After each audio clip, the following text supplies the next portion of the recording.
Broadway ਤੁਹਾਡੇ ਵਿਦੇਸ਼ ਜਾਣ ਦੇ ਸੁਪਨਿਆਂ ਨੂੰ ਦੇਵੇਗਾ ਹਕੀਕਤ ਦੀ ਉਡਾਨ। नमस्कार दोस्तों, मैं अमरशीद ब्रॉडवे इमिग्रेशन सर्विसेज से लगातार कोशिश इस चैनल के जरिए कनाडा स्टडी वीज़ा को लेके हर लेटेस्ट इंपॉर्टेंट अपडेट आपसे शेयर करते रहें। सो कनाडा जिस तरह से आप देख रहे हो कि अब आपके जीआईसी एक्सपेंसिव हो चुके हैं, तो जीआईसी एक्सपेंसिव, खर्चा, बजट, एवरीथिंग गेट अफेक्टेड। तो इम्पॉर्टेंट क्या है इस समय? ये इम्पॉर्टेंट है दोस्तों कि जो बच्चे अप्लाई कर रहे हैं या वो फ्यूचर में जाएंगे, they should make a right selection. जी हाँ, आप अपनी लोकेशन को खासकर सोच कर चुनें, क्योंकि जो पहले भी बच्चे गए हैं, अगर आप उनसे फीडबैक लोगे तो टोरंटो और खासकर ओंटारियो के अंदर जो रेजिडेंसी ले पाना होता है वो बच्चों के लिए ऑलमोस्ट नामुमकिन होता है। और मोस्टली स्टूडेंट वहाँ से पढ़ने के बाद वो दूसरी लोकेशंस पे मूव करते हैं, फिर वहाँ पर 2-2 साल रहते हैं, फिर अपने पीआर को पॉसिबल कर पाते हैं। तो आपके लिए इम्पॉर्टेंट है, जब आप फर्स्ट स्टेप ले रहे हो, जब आप इतनी बड़ी अमाउंट अपनी और पेरेंट्स की इन्वेस्ट कर रहे हो, तो उसकी राइट वैल्यू निकलनी चाहिए। इस समय टोरंटो, ब्रैम्पटन एरियाज में आप सब जानते हो कि जो जॉब्स को लेके प्रॉब्लम है वो बहुत ज़्यादा है। So what would be my advice, being professional, मेरे खुद के बच्चे हैं जो स्टूडेंट्स हैं वो भी जा रहे हैं, कुछ रिलेटिव्स हैं वो भी जा रहे हैं, तो I am giving you a factual fact. Avoid करें टोरंटो और ब्रैम्पटन एरियाज को। प्रोविंसेस में ये इशू उतना बड़ा नहीं है। और सेकंड बड़ा बेनिफिट आपको ये होता है कि आपकी वहाँ पर सेटलमेंट ईजी होती है। इस समय सबसे ज़्यादा जो प्रोसेस ईजी माना जाता है, जॉब के हिसाब से जो लोकेशन बेस्ट गिरी जाती है, that is Alberta. Number 1 choice है इस समय स्टूडेंट्स की।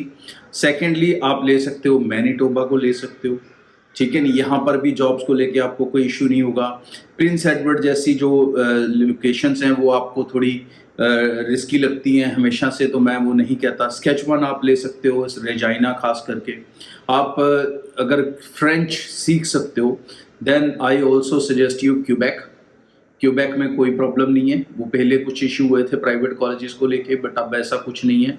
लेकिन वहाँ पर फ्रेंच डोमिनेट करती है और वो प्रोविंस भी चाहता है कि फ्रेंच डोमिनेशन रहे, तो कहीं ना कहीं आपको फ्रेंच में इंटरेस्ट होना चाहिए। अगर नहीं है, choose Alberta, choose British Columbia to some extent, avoid Ontario, you will be better. और जो आप पैसा इन्वेस्ट करोगे, घर वालों की इतनी बड़ी रकम लगाओगे, अपनी ज़िंदगी के 2 साल लगाओगे और कॉलेजेस को पैसे भी दोगे, फिर परेशानियों में भी रहोगे, तो इतने ज़्यादा महंगी जगह पे क्यों रहना? और ऊपर से जहाँ पर जॉब्स को लेके भी स्ट्रगल चल रहा है।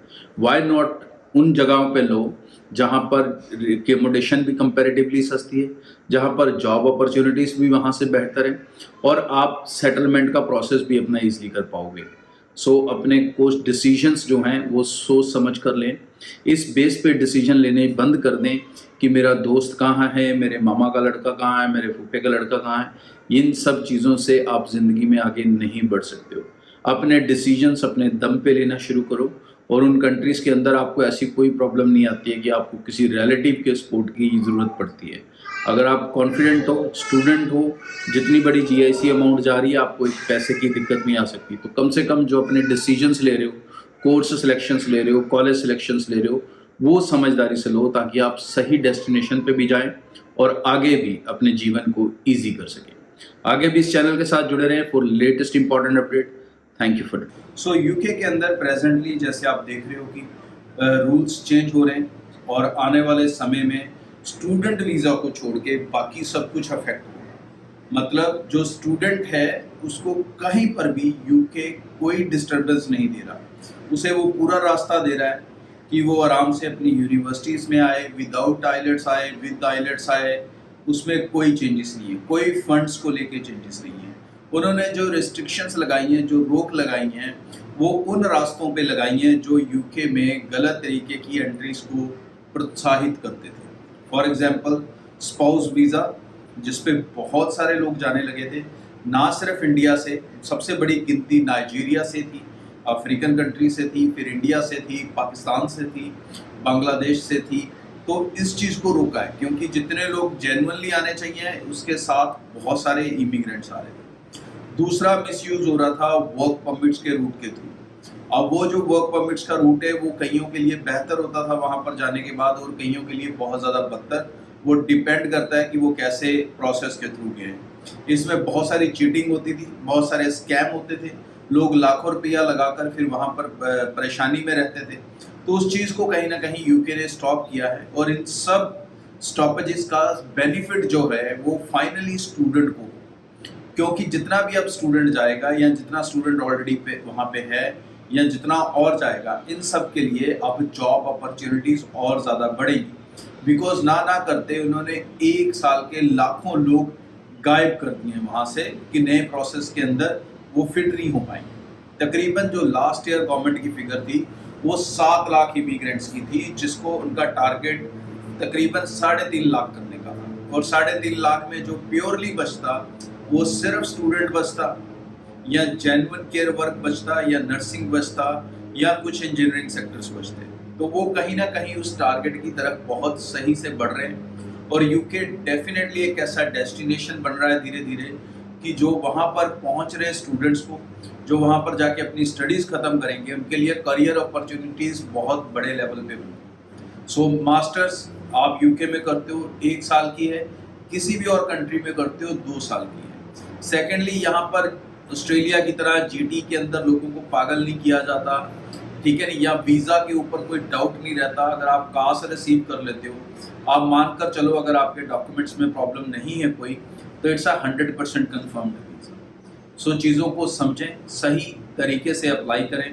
और जो +2 वाले स्टूडेंट्स हैं उनके लिए हम एक ऑप्शन लेके आए हुए हैं जिसमें वो टॉप अप प्रोग्राम के अंदर जा सकते हैं। मतलब वो सीधा फाइनल ईयर में जाएंगे, उनको फर्स्ट ईयर सेकेंड ईयर नहीं करना पड़ेगा। तो उसकी भी ऑप्शंस आप टीम से जान सकते हो। आज पीटी का अगर आपका स्कोर कम है तो आप इस समय ये जो जनवरी, फरवरी, मार्च, मई इनटेक्स होते हैं, इनके अंदर सबसे ज़्यादा pre master, international foundation year और फाउंडेशन प्रोग्राम, ये 3 तरह के प्रोग्राम्स होते हैं जो कम परसेंटेज वाले बच्चों को या कम आइलेट्स वाले बच्चों को या फिर UKVI IELTS वाले बच्चों को फिट कर पाते हैं। सितंबर के अंदर आपको ऐसा कोई इनटेक नहीं मिलता। सो ऐसे जितने भी स्टूडेंट्स हैं जिनका एक अच्छा IELTS का स्कोर नहीं आता तो वो UKVI कर लें, जिनकी परसेंटेज कम है वो टाइम से अप्लाई कर लें। ऐसे बच्चों के लिए मल्टीपल ऑप्शंस आपको मिल सकती हैं। ब्रॉडवे टीम से कांटेक्ट कर लें, निश्चिंत होकर अप्लाई कर लें। पैसे आपको वीज़ा के बाद देने से उसकी परेशानी लेने की ज़रूरत नहीं है। जो टायर 2 वीज़ा है, वर्क परमिट वीज़ा है, वो भी अभी मार्च तक उसके अंदर किसी तरह की कोई चेंजेस नहीं है। सो जिन दोस्तों ने अप्लाई करना है वो भी अपना समय खराब ना करें, सही तरीके से ट्रांसपेरेंट इन्फॉर्मेशन के साथ अप्लाई करना चाहते हो, ब्रॉडवे ऑफिस मिलो, बेफिक्र होकर मिलो और पैसे आपके 100% सेफ हैं क्योंकि आपने देने ही वीज़ा लगने के बाद। आज के लिए इतना। चैनल को सब्सक्राइब करके रखें। Thank you. ब्रॉडवे ਤੁਹਾਡੇ ਵਿਦੇਸ਼ ਜਾਣ ਦੇ ਸੁਪਨਿਆਂ ਨੂੰ ਦੇਵੇਗਾ ਹਕੀਕਤ ਦੀ ਉਡਾਨ।